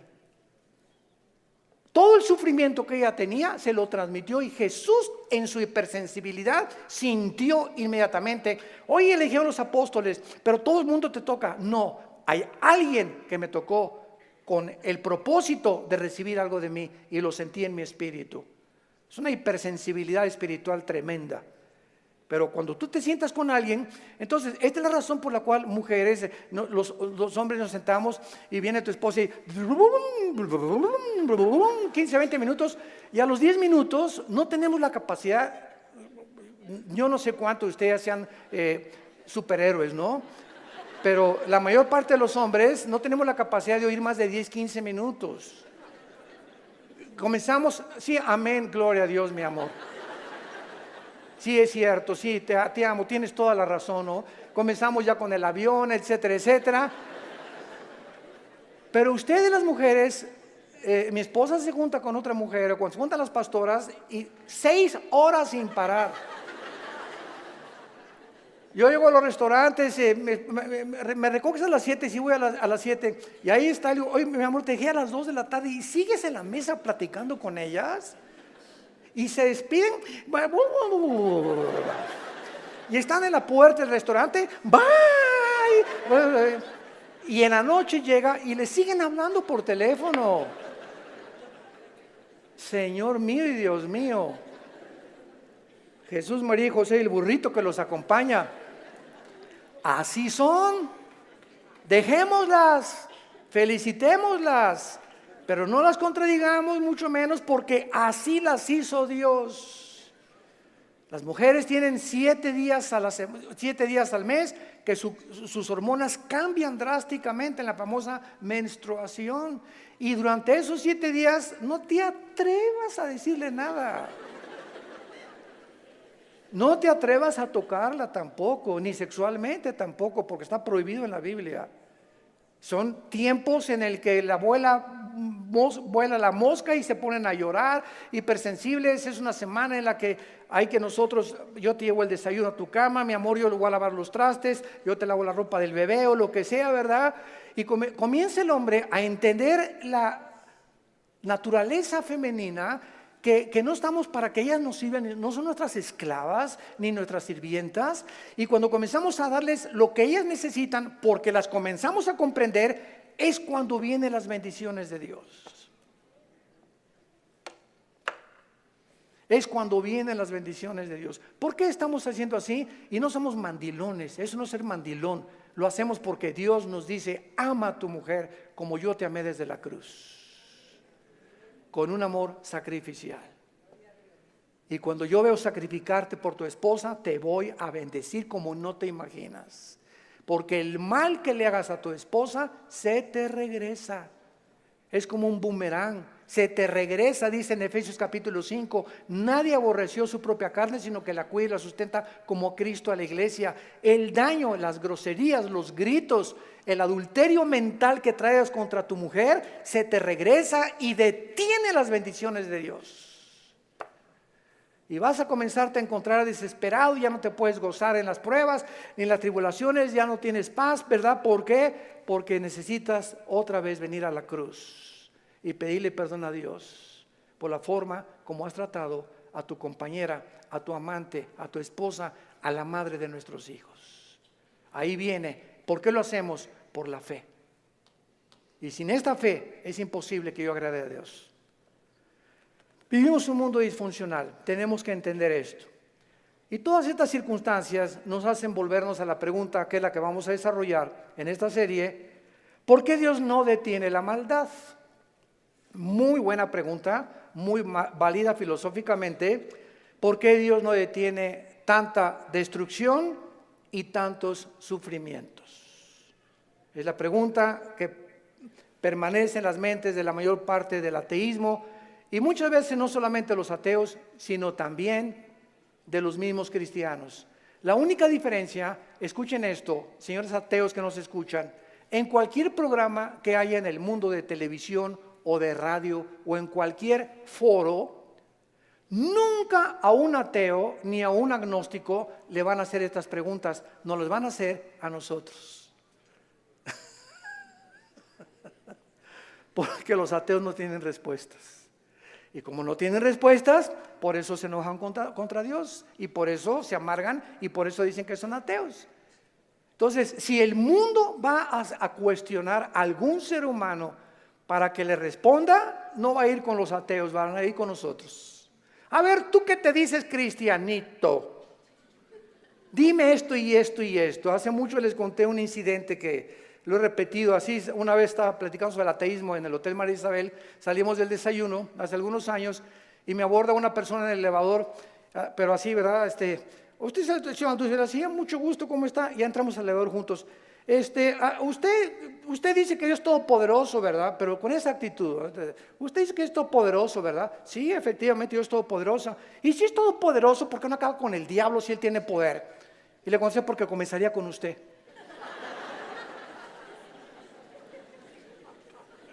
Dele gracias a Dios. Le cambió completamente su perspectiva, ¿no? O por lo menos ya le di tarea para ir reflexionando ella a su casa de que hay respuestas y que si realmente Jesús hubiera venido o ahorita acabara con la maldad, acabaría con todos, porque perverso y engañoso es el corazón de todos los seres humanos.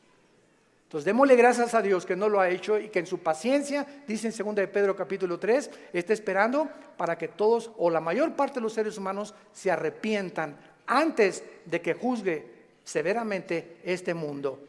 Muy bien, entonces por causa de no tener estas respuestas que demandan sus mentes finitas, cuando una persona astrofísico o ateo demandan respuestas, no se ponen en la posición honesta de decir, bueno, ok, yo ando buscando por qué el sufrimiento y la maldad, pero me voy a poner en una posición honesta. Yo soy un ser humano, amén, lo soy. Si soy un ser humano y si existe Dios, es lógico, vamos a decir una línea lógica elemental, es lógico que sea un ser sobrenatural y sería imposible poder comprender los pensamientos, así como un niño no comprende los pensamientos de su padre ni de un filósofo. Aunque es el mismo cerebro, no está desarrollado el niño de 6 años como el de uno de 25 años de edad. Entonces, siguiendo esta línea de lógica, si existe un Dios, tiene que ser mucho, mucho más grande. Entonces, yo estoy ante un universo lleno de misterios, estamos llenos de misterios. Si hay extraterrestres, si no hay extraterrestres, si existen los hoyos negros, si no los hoyos negros, si es el otro, que cómo comenzó el universo, de dónde venimos, bla, bla, bla. Estamos llenos de misterios. Entonces, estos misterios no voy nunca a comprenderlos con la mente de caracol que tengo, porque si existe Dios, es un ser hiperdimensional. ¿Qué necesito? Buscar dónde lo puedo encontrar. Si existe un Dios, ¿dónde lo puedo encontrar? Entonces hay mucha gente honesta intelectualmente que se envuelve en religiones. Entonces, por eso Sigmund Freud, el padre del psicoanálisis freudiano, dijo es que el ser humano busca a Dios porque tiene miedo a la oscuridad y a lo desconocido. Y entonces este temor inconsciente, escribió Freud, es lo que impulsa a muchos seres humanos a buscar a un Dios. Se equivocó completamente, porque aun cuando fuera así y me está guiando el temor a lo desconocido, dice la Biblia, me encontrarás porque me buscarás con todo tu corazón. Yo les confieso en mi caso particular, a los 25 años de edad me encontraba yo en un momento existencial en mi vida, que estaba yo en el lodo, así estaba yo en el suelo completamente. Anduve buscando en tantas religiones y por acá y por allá, también experimenté con algunas drogas, era borracho, parrandero, jugador, mujeriego, me decían el aventurero de Tlalnepantla, aunque no vivía en Tlalnepantla. Y a través de esta crisis existencial, mi hermano ya se había convertido, mi hermano Alejandro, y caí de rodillas un día porque los amenacé. Llegaba mi hermano con los cristianos, Armando, arrepiéntete, mira, ustedes están locos. Y llegaban ahí, ¿verdad? Y hasta comenzaron a pelar, en ese tiempo se comenzaron a peinar como Jesús, así, y se ponían hasta unas túnicas blancas y me parecían locos, freaks, como le decimos en inglés, ¿no? Y dije, no, están más locos que nada, es la nueva onda, ¿verdad? Y peace and love y todo así, amorosos y todo, no me convencían. Hasta que llegó esta crisis existencial en mi vida, en la que ya no tuve más que hacer, intenté quitarme la vida 2 veces, ya no quería vivir y que no hay propósito, significado en mi vida. Y en esa crisis caí a las 4 o 5 de la mañana recordando las palabras que siempre mi hermano antes de irse a la casa oraban por mí. Y esas oraciones que hacían por mí en la casa me llegaron a tocar las fibras más sin que yo lo supiera, movieron mi espíritu. Y me levantó el Señor, creo, a las 3, 4 de la mañana y caí de rodillas.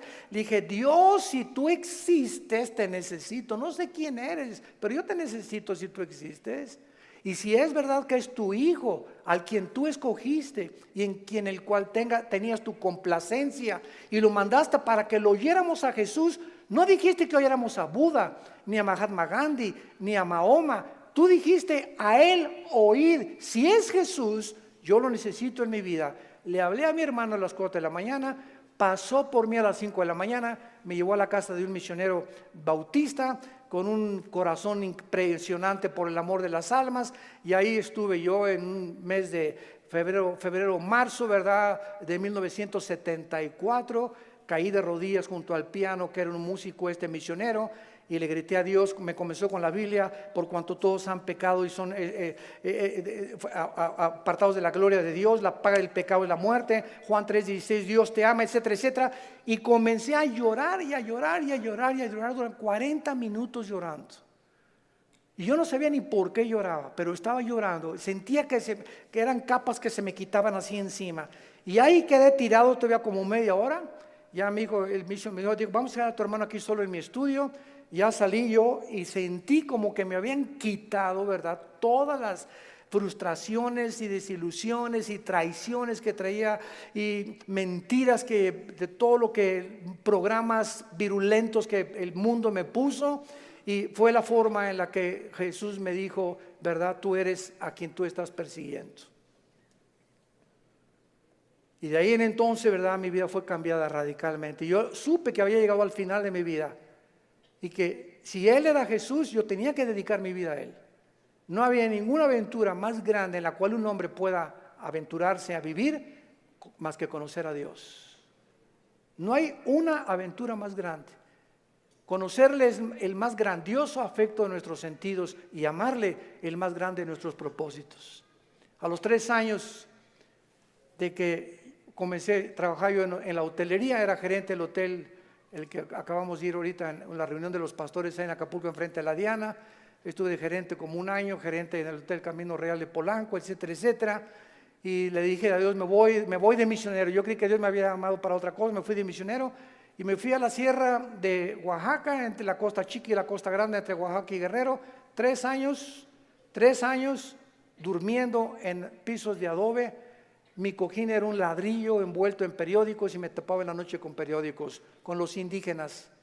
Yo creí que me había llamado Dios para ser misionero, porque los misioneros que conocí en Acapulco me mandaron para que yo fuera, y lo único que me daban era un cheque de $100 al mes. Comíamos lo que pescábamos, las almendras que arrancábamos y los mangos que quitábamos de los árboles durante 3 años de mi vida. Y ahí conocí la máxima de las pobrezas. Más pobre no puede ser. Yo dormí en camas de piedra, hermano, te gané. En covachas, estas eran chozas de adobe. Y además había un pueblo ahí que se llamaba El Ciruelo, cerca de Tejucunicuilapa, en la Costa Chica, que era de leprosos. Y me acuerdo que un día me dijeron: es que ¿por qué están tapados así? Es que son leprosos. Y yo creí a las 2 de la mañana que Dios me había llamado a morir con lepra. Y le dije a las 2 de la mañana: sé Dios, si ese es mi destino, Señor, aquí estoy. Yo no sabía ni qué contagios era la lepra, ni conocía mucho de la lepra, pero yo creí que Dios me había llamado para morir como un leproso. Y ya, ¿verdad?, pasaron los 3 años, regresé a Acapulco, comencé a predicar, a fundar movimientos de estudios bíblicos en las casas. En 1979 la organización del famoso evangelista, que vamos a orar por él, Luis Palau, se está muriendo de cáncer, por cierto. Tiene cáncer en los pulmones, Luis Palau. Me hablaron a formar parte del equipo de Luis Palau. Del 79, 80 y 81 estuve como evangelista por toda la República, todo Tabasco, Guerrero, Veracruz, pueblito en pueblito, predicando de choza en choza, pueblito. Nos corretearon, nos aventaron piedras, nos aventaron palos, me lastimaron 2 veces, me enfermé con malaria, me enfermé con calentura de 40 grados, etcétera, etcétera. Y todas estas fueron, ¿qué cosa? Pruebas. Dios estaba forjando carácter en mi vida, que era muy importante para lo que más tarde me tenía que enseñar. Y el secreto, quiero decirles a ustedes, el más grande secreto de la vida es no amargarte. Es el más grande secreto de la vida cristiana. Un cristiano amargado no entra a la tierra de Canaán. No pasas Canaán. Dice en Hebreos 12 que bloquea la gracia de Dios la amargura. No importa lo que nos hayan hecho, lo que nos digan. Me acuerdo en los 80s cómo nos calumniaron. Me dijeron que me había casado 4 veces, que tenía hijos hasta en Iztapalapa, 15. Bueno, Es increíble, y todavía me dicen que de vez en cuando han oído esos rumores, ¿no? Ya le gané a Salomón. Puras mentiras. Pero el diablo es encargado de verdad de buscar la forma de desprestigiarte, de impedir. Pero ¿sabes una cosa? Que nuestro destino no depende de lo que la gente piensa. Nuestro destino depende de Dios. Y nadie puede arrebatarte ese destino que Dios te ha dado. Nadie, absolutamente nadie.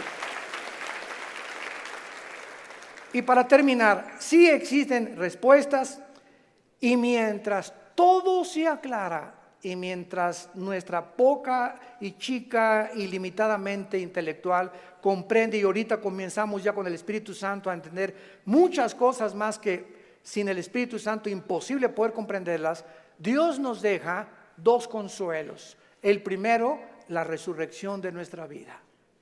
Vamos a volver a vivir. Hijo, ten calma.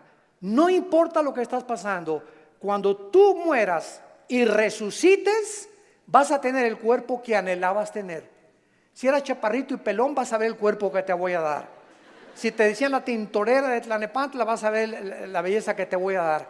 Y lo que hemos sufrido, las enfermedades, todo lo que pasemos aquí, no nos imaginamos. Y la esperanza de que vamos a tener un cuerpo fue que Jesús se levantó de los muertos. Él es la esperanza y la gloria de nosotros. Vamos a volver a vivir. Y todo lo que hayamos sufrido y lo que hayamos afligido, y si acabaste en silla de ruedas o no silla de ruedas, o con cáncer o no cáncer, o lo que hayas pasado, no va a ser comparable con las glorias que en nosotros se van a manifestar.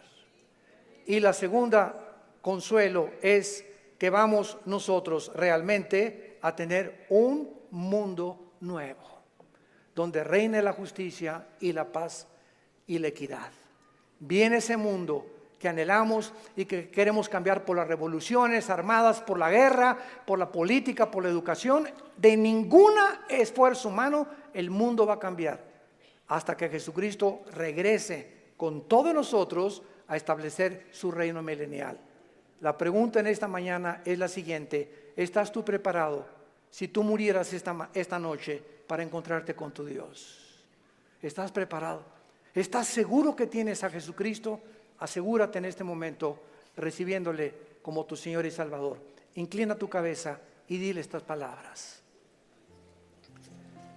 Señor mío y Dios mío, aún no te entiendo, pero he comprendido que no necesito entender todas las cosas, más que una sola: te necesito. Sé que tú en la cruz enviaste a tu Hijo a pagar con su sangre por mis pecados, y que la resurrección de Jesucristo transformó el imperio romano, transformó la historia humana, al grado que la historia se cuenta antes y después de la vida de Jesús. Señor Jesús, gracias por esta muerte en mi lugar. Creo que con tu sangre pagaste lo que yo no podía pagar jamás. Y creo, como resucitaste de los muertos, que estás vivo. Y en este instante te pido, porque creo que vives, que entres a mi corazón. Señor, te necesito. Yo sé que con el tiempo comenzarán a caerse las cortinas de mi mente y comenzaré a comprender más y más cosas que ahora no entiendo, pero lo único que sé es que te necesito, que moriste en mi lugar y que nunca me dejarás ni me desampararás. Te recibo como mi Señor y mi Salvador. Amén. ¿Qué haríamos sin la Biblia? ¿Qué haríamos sin este maravilloso libro? El libro de los libros. Todos ustedes en esta mañana que por primera vez han hecho esta oración, nos gustaría bendecirles y saludarles. Y si tú en esta mañana hiciste esta oración por primera vez, ahí desde tu lugar te pido que te pongas de pie. Párense los que hicieron esta oración invitando a Cristo a sus vidas. Gracias a Dios. ¿Cuánta gente? Que Dios los bendiga. Gracias. Muchas gracias. Gracias, joven. Que Dios te bendiga. Alguien más. Que Dios la bendiga. Gracias a Dios. Allá atrás también. Muchas gracias. Gracias, Señor. Gracias, señorita. Gracias, joven. Que Dios te bendiga. Gracias, Padre, por todas estas personas, estas nuevas almas que vienen a la cruz. Nos ponemos de pie para recibir la bendición pastoral. Los que quieran extender su mano hacia acá lo pueden hacer. Los que no hay ningún problema. Es en señal de que recibes esta bendición. Dios bendiga tu vida. Dios bendiga tu matrimonio. Y les dé la paciencia para tolerarse y soportarse el uno al otro hasta que venga Jesús. Y esta fortaleza solo nos las puede dar el Espíritu Santo, viviendo en la palabra de Dios. Dios bendiga a tus hijos. Dios bendiga el fruto que llevas ahora en tu vientre. Que esta criatura crezca y nazca en un hogar cristiano, con principios de ética y de conducta moral. Que pueda el muchacho crecer con la seguridad y decir siempre: mis padres se amaban, mis padres se respetaban. Dios bendiga a tus padres, Dios bendiga tu trabajo, tu entrada y tu salida. A sus ángeles mandará para que tu pie no tropiece en piedra. Él te llenará el conocimiento de su voluntad con toda inteligencia y sabiduría espiritual, para que andes como es digno de Él, llevando fruto en toda buena obra y creciendo en el conocimiento y la gracia de Dios. Nosotros ya no estamos en tinieblas, estamos bajo la luz, para que seamos luz en medio de una generación que se está degradando y perdiendo rápidamente por la corrupción que hay en el mundo. Que esa paz que sobrepasa el entendimiento, guarden ahora tus pensamientos y tu corazón. En el nombre de Jesús les bendecimos. Amén. Que tengan paz.